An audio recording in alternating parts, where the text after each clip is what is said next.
Okay, well, I have some explaining to do in the form of a tour because I've had some time off for the holidays, and that meant time on in Minecraft and on the Fellowship server. So I have definitely been putting that time to updating and decorating and doing lots of things. If you want to see how that was all done, check out my live tab on my YouTube channel because a lot of it, I streamed a lot of it.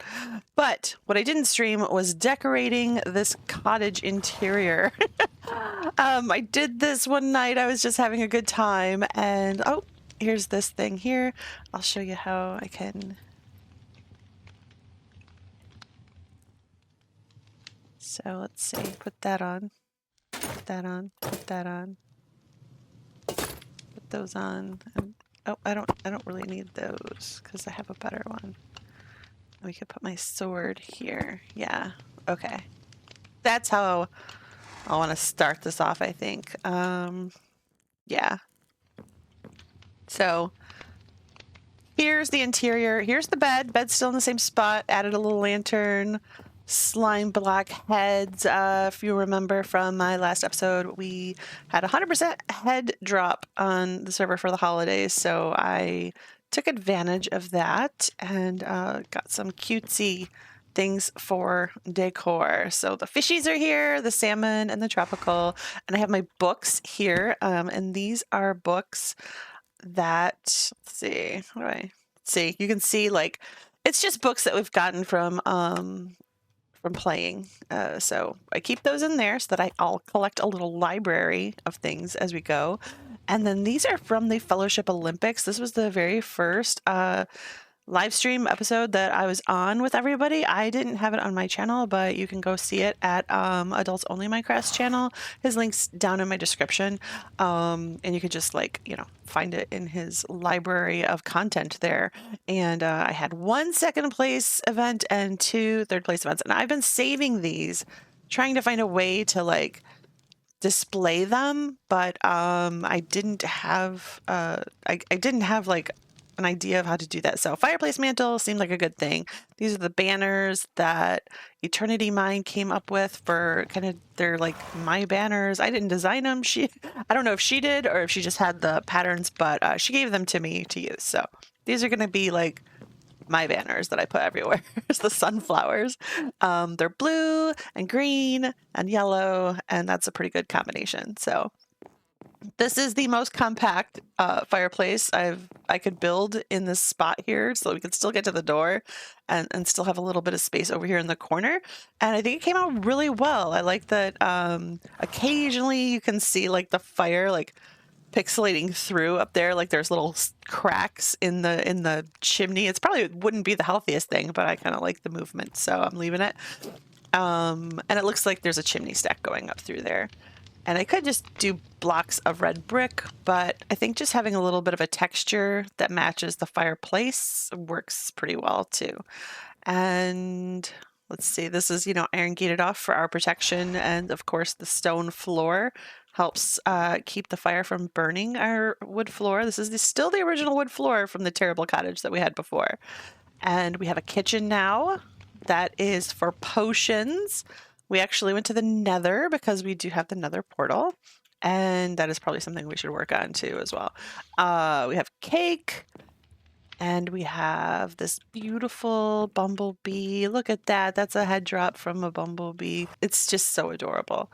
And then here we're going to put all of our ingredients for potions, and then we'll have our potion thing here, and I think that's going to work out really nice. What else do I have in here? Oh, I do have some discs. I need to move this though, because when I put music in here, it pops out on the second floor, and so that's not good. And then we put finished potions here. So one thing I was thinking of is maybe putting the books up there, because I could still access them up there, and the record player here, but then the fishy can't be there. So I don't know, open to ideas on that, because I'm kind of running out of floor space here. I don't want to move my pot here, and I wouldn't really want it here by the door anyway, so I don't know. Working on that one. Working on where to put that. We've got an anvil up here. We've got a bell for no reason. It just looks good. A little plant up there. I think it looks really cute. Got all the ways to cook things here. I don't think I'll ever use the blast furnace here, but it's here. It looks good. Having it available definitely doesn't hurt. And then I like the look of a cauldron. I just really like it, but it's not very functional. So you can see under here, I do have a never-ending water source block here. There's a water source block here under my crafting bench, and then under the smoker here. And then those feed into that little spot there, so I can access it right through that little spot. And it's not super noticeable. So there's probably better ways to do that, but I think that's pretty functional and I like it. Here's a little slime head. I love slime heads or slimes. They jump around like huge puppies. And then they also, I mean, of course, they're trying to, you know, murderize you, but they don't know. They're just bombarding you with their love. Or maybe they do know. I'm not really sure. But I do like slime blocks. They remind me of gelatinous cubes in D&D, which I play D&D and have for years. And so that is always one of my favorite mobs in the game, even though they're the worst. They're like, you'll hear me sometimes like in certain shorts and live plays and stuff where I'm like, oh, you're the worst. They're trampling my crops. They're just a big nuisance. But it's one of those things, I don't know, like a Marley in me, like, yes, sometimes the biggest nuisance pets are sometimes still just the ones you love the most, I guess. I'm really reaching there to explain that. I just have a few items in here that were given to me that I'm not sure what to do with yet. I might make a separate armor stand for stuff like that, but for now they're just being held in here. The items that I feel are personally valuable. Personally valuable, that's what we're going to say. And candles are just there for looks. I just love candles, so really glad they're in the game. Not 100 on this plant here. I think it might be a little too big. I'll work on that. But for now, it's good. You know what? I like houseplants, and it's good to incorporate your likes in the game if you can. So here is my armor that Red gifted to me, and then I hung all these things on, you know, next to it so that I can just grab them as I run out the door. So yeah, I think that works. And then here, of course, is behind here, we have put the composter inside of a very rough like shed piece. Like it's, you could tell, like, I think it fits the cottage. We just kind of added on to it just a little bit. I grew some weed up there. Like there's like, I don't know, have you ever like you driven by like an older house or something, and like inside there like rain gutters, like there's like little trees and weeds growing out of it. I kind of wanted to like get that feel. So there's just some wheat up there. Like it shouldn't be growing there, but it is. And then everything else here is the same, I believe, as the last time we logged in, but just added on this little roof. It's not perfect, but I think it adds a level of or a variety of levels to the cottage, and it's fine. I don't like the back roof of the cottage, but that's okay. I did fix these windowsills too. They go in now a little bit, and I think that works. And look how cozy that looks in there. That is so cozy. Here's Kansas. He's still unnamed technically. We should probably work on that soon. Kansas, you'll get a name for Kansas. Now upstairs, we've redone the upstairs. It was empty before. Now it is full. This is our enchanting room. We were able to gather up all the stuff we needed, and I was like, well, we have all the stuff. Let's do this. So it is an enchanting table. It is maxed out, so that's good for when we need to do things like that. And all of this stuff provides all the storage we need to make sure we can keep enchanting. And I've put a couple of decorative heads around here as well. Another bell. I'm trading with the traders, you can tell. Like I've got some bells. A cactus here from those of you who watched my last episode know cactus was difficult for me to find, so I wanted to make sure I placed one here decoratively for me to always enjoy. And that's about it. Just a lot of empty slots right now.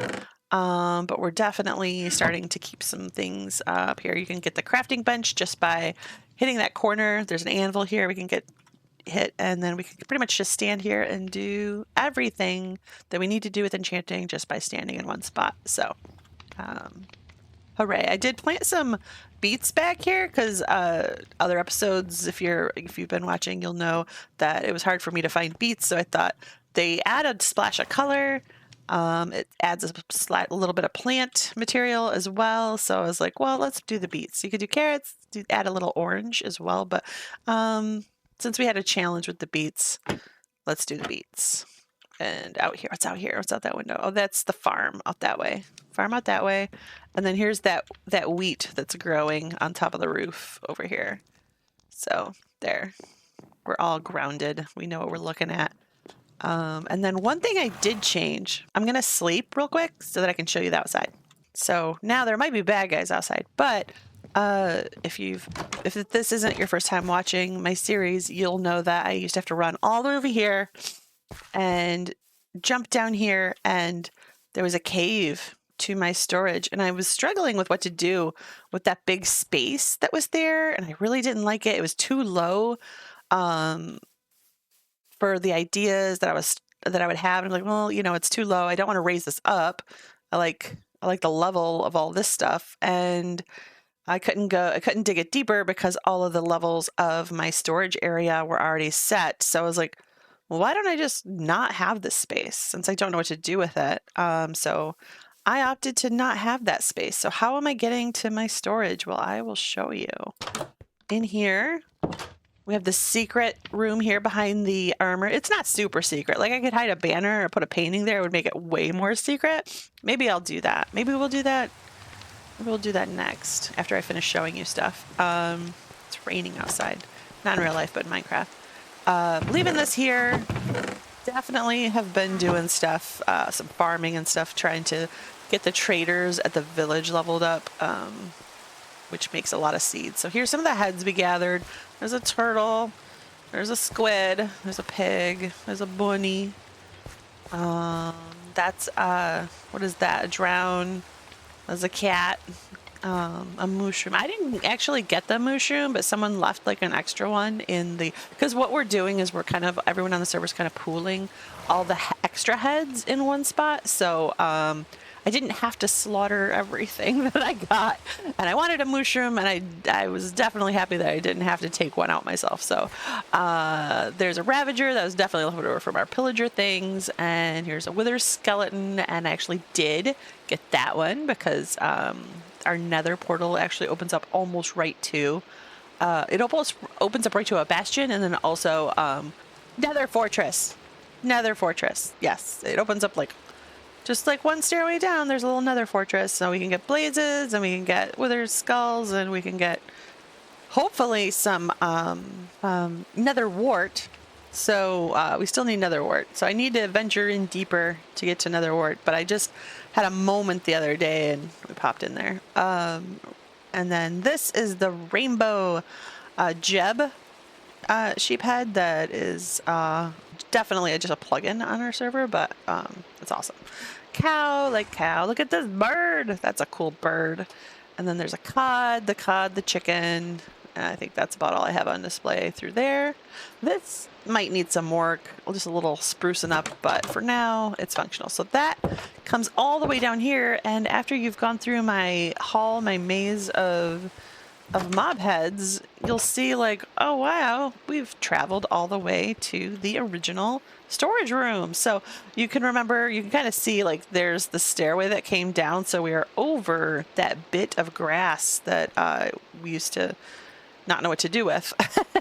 And yeah, so the storage room is all set up like it was before. We're gonna keep the signs because item frames do this many item frames do play a bit into lag on the server, so we're just gonna leave them as signs. It's not as pretty, but that sometimes when you play on a multiplayer server, that's how it goes. You gotta like make sure that you're not lagging everybody out. This is stuff that needs to be sorted.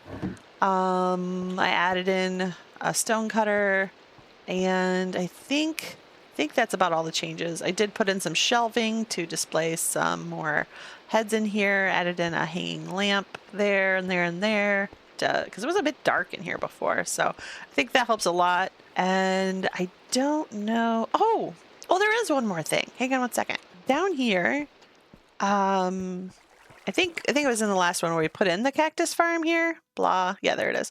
And then we've been gathering all this cactus. And then I wanted a way to make this into an experience farm. And I've always heard you can, make a cactus farm into an experience farm. So did a little search, and this is I modified this. This is not optimal. This is not an optimal thing. So if you want like the real, like how to do it, is it Regans? I'm not sure how they say their YouTube name, but I will add the link below in my description. But Regan has a how to build this on a much grander scale. Yeah, so, and they build it very simply at first, but even this is a bit more simplified than even that one. But what you can do is have all your cactus drop in here at your furnace, and then it all cooks up into dye, and then you can have it all going into here, which I haven't turned this on yet. I have it turned off because I don't have a never-ending fuel source yet. I've been working on doing that, and we're going to solve that problem today because I finally got the dripstone working. And so we're going to get a lava dripstone going so that we can have never-ending fuel, because I don't want to burn up all my coal. I'm going to take that out, actually. I don't want to burn up all my coal to get experience because I don't have never-ending coal. But if you remember, we have dripstone in the trench around the village. We had so much, and some of it was 2 or 3 like little points high. So I chopped off a few of the larger points, and I was able to do a trade with one of the villagers for the dripstone blocks. And so I added some water above those blocks there behind me, and they're now growing dripstone, and then we can harvest these, I think. Yes, that works. So we're gonna leave these here dripping and harvest this one, and we're gonna make a lava dripstone, and then we'll be able to have never-ending lava, which is never-ending fuel, so that we can flip this switch and have our own little bit extra experience. I mean, we can always go to the end and do the ender farm and blah blah blah, but just a little bank, just a little bank of extra experience right in the home here that doesn't cost any lag, which is awesome. So we'll need a lava bucket, so we'll have to do away with this water, and that's fine. Actually, I think I bought a bunch of cod from the fisherman villager, and so I think in here I have a bunch of empty buckets, so we'll be able to at least set one up. We have a cauldron here. You can see I've taken down a lot of villagers from the village, and I will explain that after we do this lava thing. Okay, so where should we put our lava? We'll work on that after we get some lava. I know we have some down here. You can tell I've been live streaming a lot because I have this never-ending stream of consciousness going right now, and that is how I live stream, because I feel like it, especially if like you have some lurkers or just people enjoying your content and not really wanting to participate in your content, which is totally fine. Sometimes you need to be the person, providing that conversation. I'm gonna take it. Where should I take this from? It's gonna make one of those things where it just flows, and I like it when it's all still. Oh well. Oh wow, that's the first bucket of lava I've gotten. Look at that achievement. Awesome. Okay, so we're all set there. I don't think I need more than one bucket at this point, so we're just gonna leave this here. No need to mess up the lava. Fell in the hole. But yeah, sometimes you can get like obviously amazing conversations going with your community during a live stream, and that's always ideal. That's the best when that's happening. Like that's really why you live stream, is to just interact and engage with each other. But obviously there's sometimes just long periods where people are just watching and chilling, and that's awesome too. So Sometimes that can be great with silence and projects, and sometimes that can be great with just sharing a bit of what you want to talk about. So I came up too high. Got distracted with all my conversation. Okay, here is the chest. So here's where the cactus is coming in, and here's where you dump the. This is the chest. I'll explain the build to you real quick. So under here, there's under this cactus one where this is collecting, there's definitely a hopper collecting the cactus from this stream. And then there's a hopper underneath here that feeds down into the furnace. So the cactus will flow down. This little guy, this little chest over here, I can dump fuel into here. I'll just do this so you can see. Oh, because I have the furnace turned off. That one will feed into the furnace. So I'll show you down here. That one feeds into this hopper, and this hopper feeds into this furnace. Nothing is feeding into the furnace at the moment because I don't want it on all the time, because I don't want to lose a piece of coal for every single teeny tiny piece of cactus that comes in. That would just be not ideal. So you turn this on. Oops. I believe. How do you turn on the furnace? Do you have to be like no-handed? Oh, there he goes. So you can see now that's on. All the coal feeds in. All the furnace feeds in. That's ideal. We're going to take this out because I don't want my coal to burn up. So as you can see, nothing's happening here because it's dropping then automatically down here into the large chest. And you're like, well, how are you going to get the experience? Well, you turn this off again once everything's fed into here, and this will feed into here. You can let this go like a long time with it turned on, and it will keep feeding all of the green dyes down into that chest there. And as long as you take one green dye out of here, you flip this switch to turn it off so that it starts stacking here, then you will get all the experience that fell into here. That is the explanation. And if you want like a better explanation than that, again, visit Regan's link down in my description for their build, and that will definitely solve all of that. Because I didn't come up with this design. I just modified theirs a bit to make it way more small. I know, like, usually in Minecraft, people are like, no, we got to make it bigger. And I'm like, no, I just want to tuck a little extra experience in here. So it looks like everything's done. So what you can do now, you take this out. Oh, let me make sure I put something in my offhand here. Let's do our pick here. And then heard that little ting. And then our pickaxe is mended, so just a little bit to top off, whatever. And then once this builds up, you can take this upstairs, put it in your dye storage area, or maybe that just is where you store your dye, I don't know. But also too, hopefully our shepherd in the village, once we build them up and do some trades with them, maybe green dye will be one of the things they trade for, and then that would be super useful. So okay, so we've got this going on. We can't actually feed the fuel into here, so there's no need to put it here because we'd be running down here to get the fuel, running upstairs, running down here to get the fuel, running upstairs. And we already have the water, the stalagmites and tights growing here, so we don't really need that next to this anyway. So I'm not sure. I would kind of like to put it just like right here, just like 2 lava pits just growing here all the time. And oh, I don't really want to put lava underneath my wood chest. See that placement? If I put them right there, I'm digging up into my chest. So that's not good. So I think I need to dig out here, a little room over here, or maybe we could go in here.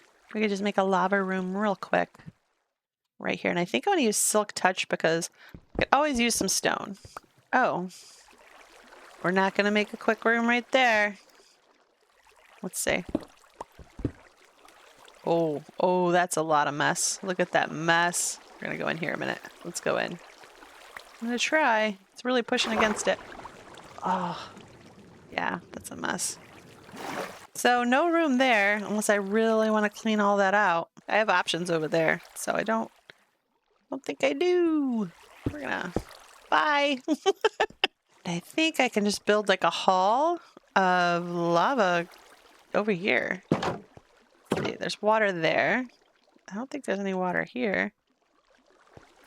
What is over here on the wall that way? Oh, nothing. It's just hallway. And it's kind of built up higher. So I think that worked. Oh, there is water here. Okay, but we don't need to go back this far. We'll just carve out like a little bit of this. And since there's a bunch of water blocking our way anyway. There we go. So this will be where we put lava cauldrons. And then this will be to remind us that it is watery over here. So we need to dig up one. Oh, wait, we need dripstone. Oh, I just gave it its own thing. Well, that's smart. Okay, there we go. I only have one dripstone and one cauldron. So what we're going to do is put our cauldron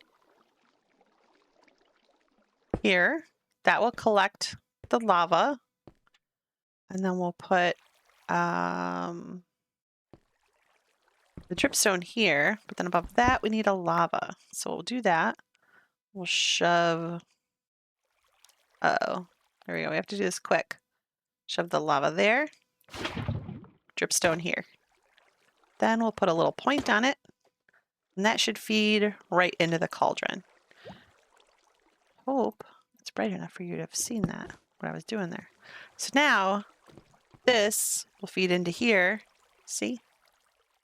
And this will fill up eventually. And then what we can do is get more cauldron. As we could grow, we'll get more cauldrons, more lava, and more dripstone points. And as we grow more of these are growing downstairs, and we'll grow this, and then we'll have never-ending fuel for our cactus stuff. And I think that's how that works. Doesn't look like it's gathering, but it does. It does. That's gonna start working, and then once we get lava from here, we'll scoop it up with our buckets, and then we'll put it into here.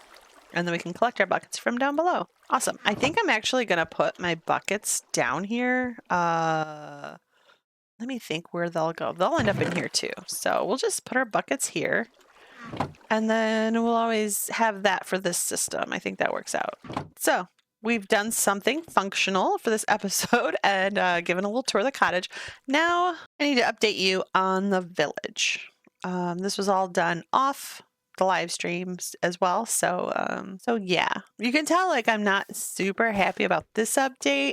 As you know, that I really like to have my villagers wander and have AI experiences and just live their lives in the village. That was my whole goal with making it all safe so they could just do whatever they wanted to do. Well, what they wanted to do was have a lot of babies, like a lot of babies, like so many villagers.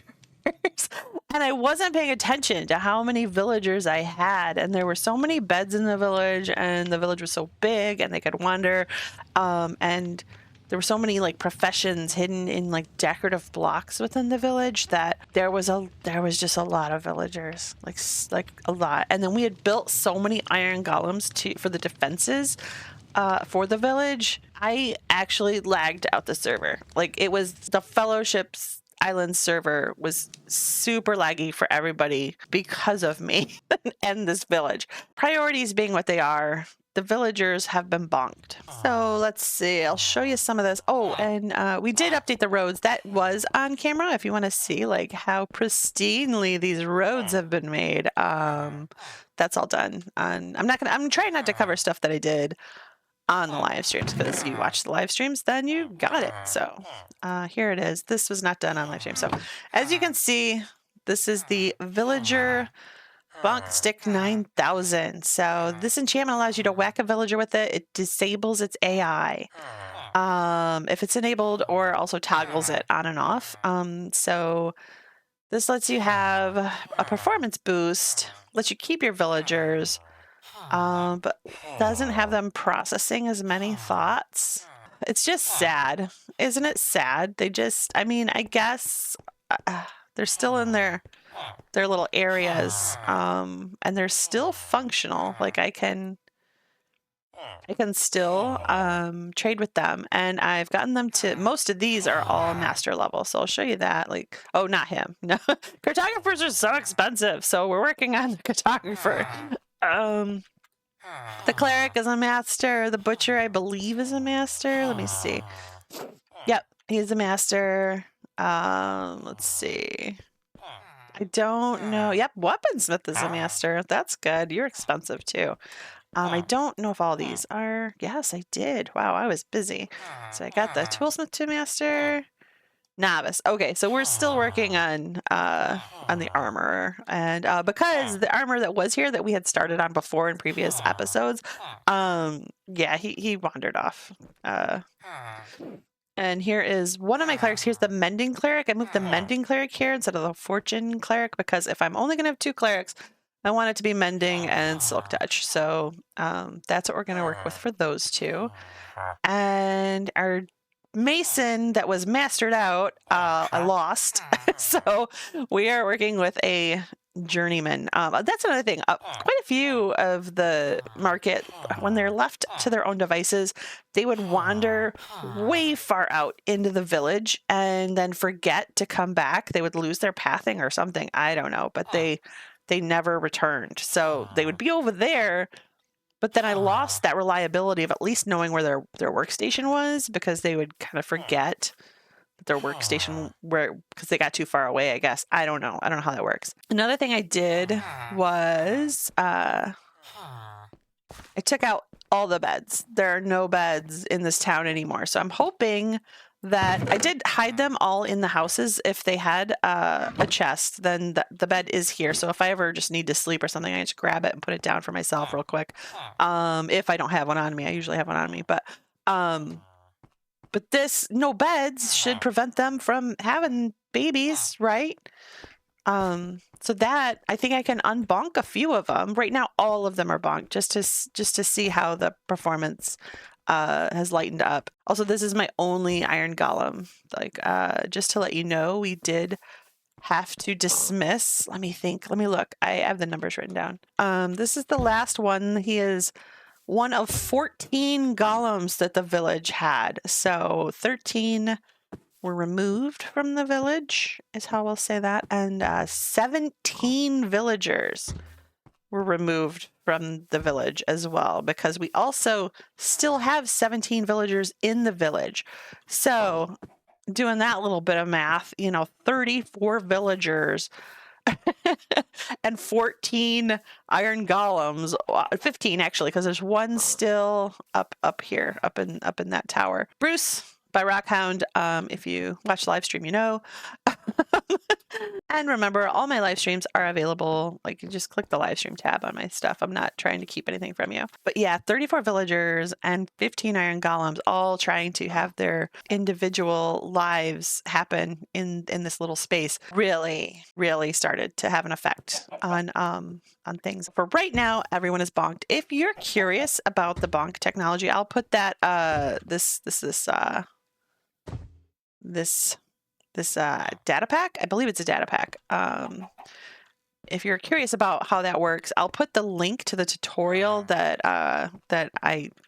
my server admin posted on how to use this, and then you can maybe use it for your servers if you think this is a good idea. So the librarian in this one, we just put 1 over here, and this is the circulation desk, and they are bonked, so that my silk touch is always available, because I did have an issue with my mending librarian disappearing. So I'm not sure if there was a zombie in the night or something like that, or if they just, I don't know if I don't think they changed professions. So I'm not really sure what happened, but my mending librarian moved out of town on their own accord, apparently. So I had to rebuild the mending. That's why that one over there is mending now, because I thought, well, if I'm rebuilding him, I'll put him over there where he's like a little more a little more close. And for those of you who might remember, there was a leather worker here, but I didn't need 2 leather workers. Try not to be redundant on things that aren't necessarily necessary to be redundant. So here's my leather worker, just starting on him as well, just starting on them as well. And I am trying to use them and they for all of the villagers. I often use he's. It's just one of those things like I don't know, my brain assigns a pronoun, but it's not necessarily like legit. Like ChatGPT to me is a she. I don't know why. And like I've noticed some other people refer to ChatGPT as he or she as well. But like I don't know why. But anyway, sometimes I assign pronouns in my head, like without thinking them through. And definitely villagers have always been one that I've assigned as he and him. And I'm trying to make them a they. I do think that they are a they because of their breeding, the way that they are non-gender based breeding in Minecraft. So we should use non-gender based pronouns.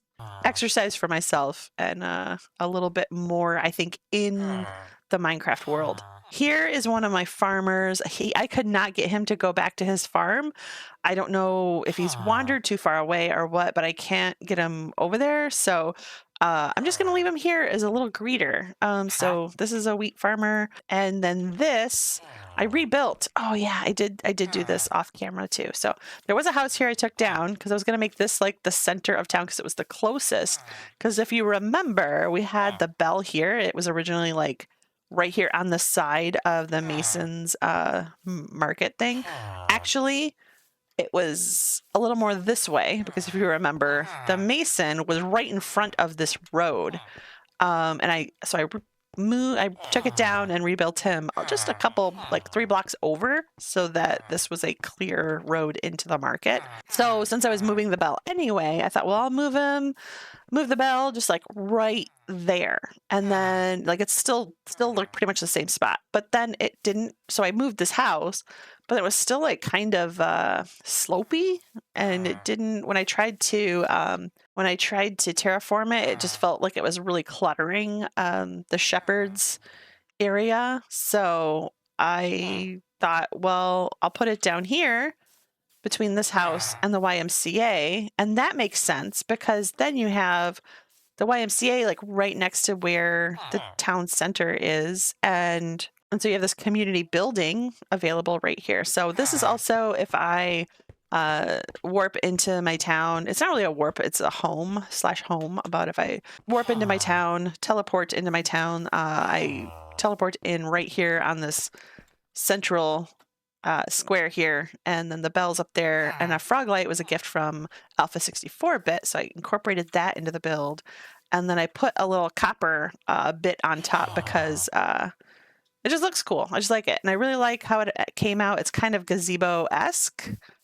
Really, it was super easy for the villagers to access it, and before I bonked them, that's when I really started to notice the problems, because it was like a slideshow when they all it seemed like, because I just moved it from up there to down here, they could all really find the bell a lot easier, and it drew from near and far, and they would all get together and chat and have a good time and make babies and fall in love. And it was nice, dream world nice, but server world not so nice. On a server community, you do have to make sure that you are following all the rules so that everyone can play really well. So I grew up a large tree here, bonked a few of the villagers. And so this is a town center gathering point in spirit right now. I am going to try and work on unbonking them, like maybe one at a time, and seeing how that goes, seeing how many I can have. I think I could have like up to 6 or 8 without it being a problem. And as long as they don't have babies, because like that'll be fine. But I think because I took out all the beds, I don't think they'll have babies. Please correct me in the comments if I'm wrong, because I think that's right. I guess I could just try it and see if I have babies wandering around. But anyway, I really like this gazebo, how it turned out.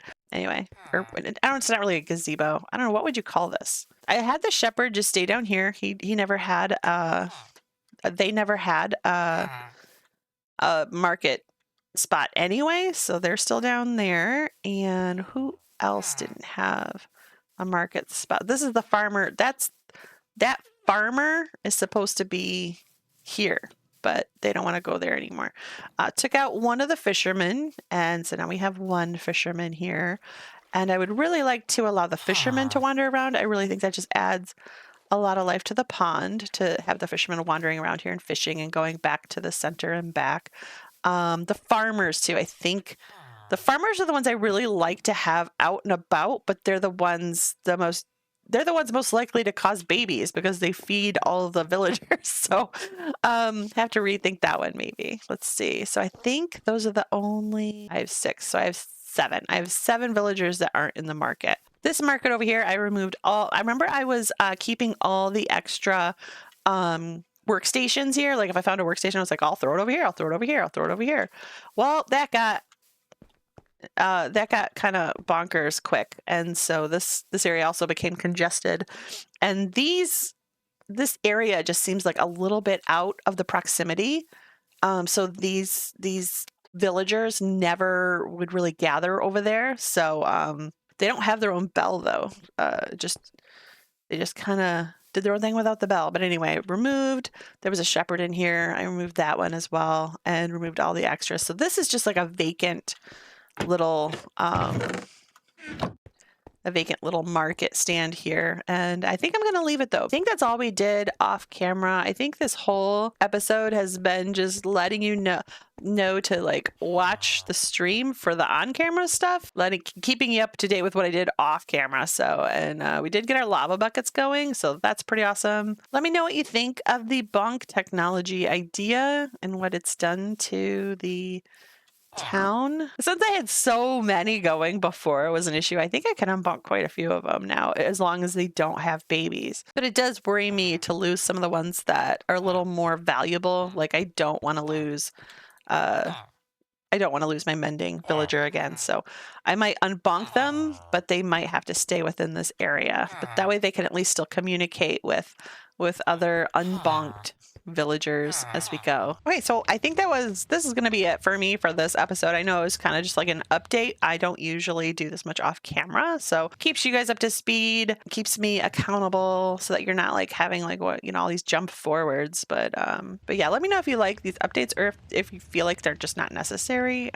We did get the lava going though, so we did a little project on the episode. But I do think this is getting a bit long, and so we're gonna end it here, and you can trust me, there's going to still be lots of content from me you can check out. So I will see you in those future projects. Bye.